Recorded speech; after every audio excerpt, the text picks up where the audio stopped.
Do you know that chronic constipation can be affecting your brain? Hi, I'm Bernice Hunt, and I am a brain health specialist. I work with women just like you who are starting to notice a few memory challenges, and I help you to stay sharp so that as you age, you can still travel, have fun with your grandkids, and experience new adventures without missing a beat. As a brain health coach, it's my job to help people see that problems that they have in one area may have a ripple effect and affect other areas as well. For example, if you say things like, okay, I may be a little overweight, but that's the only thing that's wrong with me. I'm just a little overweight. Wrong, because if you're overweight, it's not just affecting your dress size, it's affecting your heart and your blood vessels and your brain and your immune system and your joints and your sleep and other things as well. It's not just that waistline. Now, did you catch my last video? I had a video a few days ago and it was about constipation and your brain. So if you did not catch that, it's still on my YouTube channels. You can also find it on my Facebook page, Keep Your Brain Sharp, and check it out there. Today I want to go on with that and dig a little deeper and talk specifically about what you should know about the connection between poop and your brain. Okay, first of all, let's talk about frequency. All right. So believe it or not, experts are saying that you don't have to go once every day. Everyone doesn't go once a day.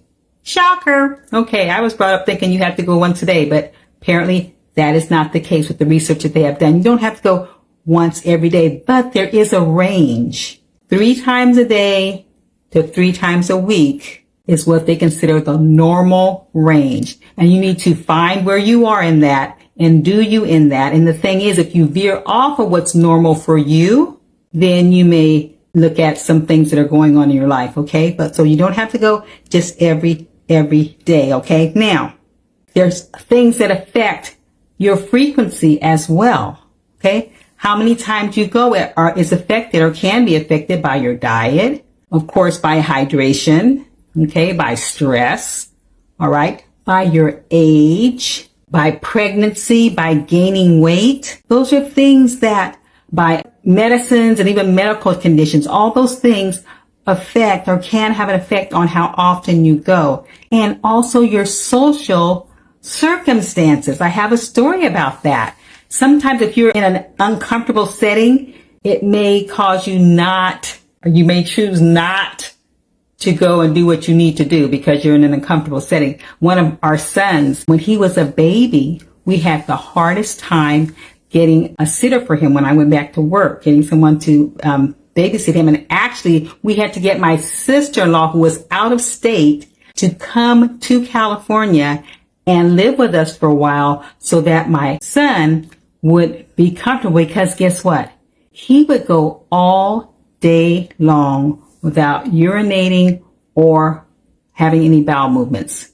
Babysitter thought it was great. She'd have to change any diapers, but I was like, this is not normal. He was under stress. He was so uncomfortable, and we would switch sitters, and he just did not want to be anywhere else but in his home. And when we got him in our house and got my sister-in-law to come and live with us for a while, then he was fine. But he would wait all day long until I came and picked him up before he would have any type of urination, any type of bowel movement. So I am a believer in that. Social circumstances can affect it as well. Okay, so that's with frequency. The other thing, and I may get a little graphic here, but the other thing is how your poop looks. Okay, its appearance. And in fact, the experts are telling us that its appearance is a greater indicator of your health than actually your frequency. It's a better indicator. Okay, so what are we talking about? How it looks? We're talking, of course, about the color, the size, the texture. Now, I'm not asking you to feel it,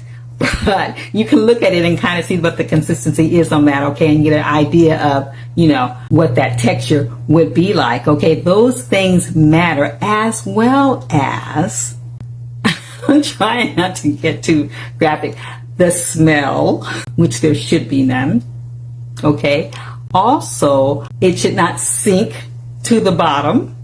It should kind of float and then kind of dissipate or disintegrate from that point. Okay, so there's a lot of things to observe when you are having your bowel movements if you want to see how healthy you are in that regard. Okay, all right, so I hope I didn't give you too much information on that. In fact, there is a chart that's called the Bristol stool chart that doctors use. You know, they kind of rate you on how your stools are, and it's 7 different types. And the types that they recommend ideally would be types 3 and 4, both of which are like a sausage.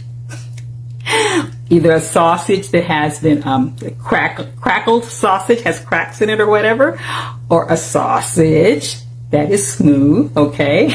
And so I hope that's enough of that. The only last thing I want to say about that is in terms of pooping pebbles. We don't want to be pooping pebbles. Okay. Those little, you know, pellets that sink like rocks or marbles down that is not ideal.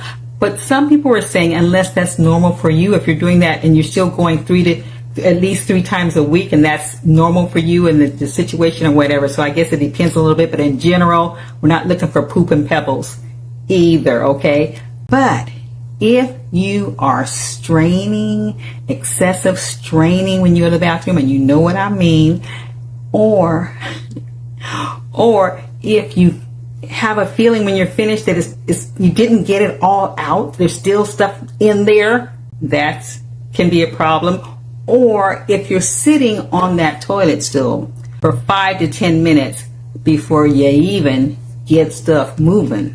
Those things are happening. Also, a lot of bloating. Those kind of things are happening. You need to talk with your doctor about that, because those are suggestive of some problems, you know, so you need to have a discussion with him or her about those kinds of things. Okay. So what helps? What helps get us having healthy poops, healthy bowel movements? Okay. One thing, of course, is to move that body. Of course, I'm talking exercise, but I'm also talking any kind of movement. Move that body. Okay, I'm going to share a little with me in terms of me in the morning when I get up and have to go to the restroom. I noticed that if I walked around a little bit first before I actually went, things are smoother. Things are, you know, my body's like, okay, I'm ready kind of thing. Move that body in any kind of way, because it gets the stools moving down that digestive tract, and that's what you want to have happen. So of course, exercise routine or whatever, but if not, you're not doing that. Just get that body moving. Get that body moving. Okay, enough of that. The other thing is, of course, to make good choices with your foods and with your drinks. Okay, with your foods, you want that fiber in there with your fruits and nuts and grains and vegetables, all the things that have high fiber, you want that in there. Now also, don't go crazy with the fiber, because too much fiber also can give you loose stools. And I had some people had commented with me when they were having too much fiber, and it did affect their bowel movement. So, you know, do you figure out what's good for you, what works for you, but you do need fiber of some sort in there. Okay, guys. Hydration, you know that you need that. And with that, sugar dehydrates. And just think about all the sugary beverages, the sugary drinks that are all out there that a lot of us indulge in. Back off of that, and you really want to get just the water and the water-rich fruits and vegetables and those kind of things. You want to be hydrated. Okay, so make good choices. What else? Okay. All right. Let me just say it. There's a right time. Don't fight the feeling. If you feel like it's just about that time, there's something happening, go do what you need to do to handle your business, okay?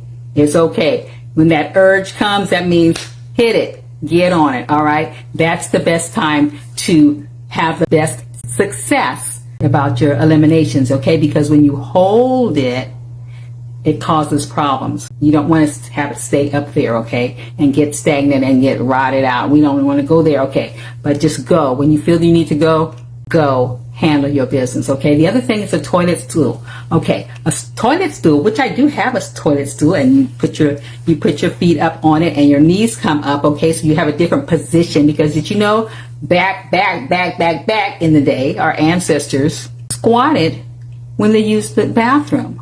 The toilet was not invented until, not that long ago, okay? But they squatted just like the animals do. And we now have got comfortable with sitting in a 90-degree angle, which actually closes off that passageway. It's much more natural and much more easy for the stools to pass when you have your knees raised. And so they have a toilet stool that you can get at Amazon or wherever, or you could just stack some books. You can stack. Do they still have Sears catalogs or whatever kind of catalogs you have, phone books, whatever? Stack them if you don't want to purchase a stool, and get your legs up, and that'll help you with that passage, okay? All right. So what else do I want to say? I think that's it. All right. If you want to see what that Bristol stool chart looks like, I have one in my research library for you to look at. It says 7 types of stools. It has pictures for you and a little description for you so you can see what we're talking about. And you can find that on my website, keepyourbrainsharp.com. Just go there and you'll get access. You can gain access to my research library. It's free. And you can take a look at that Bristol stool chart, or you can also have access to the other things I have in there. There's lots of different charts and lists and information in there for you to peruse and have a good time in. So go ahead and gain access to that if you'd like, because your brain's destiny is in your hands.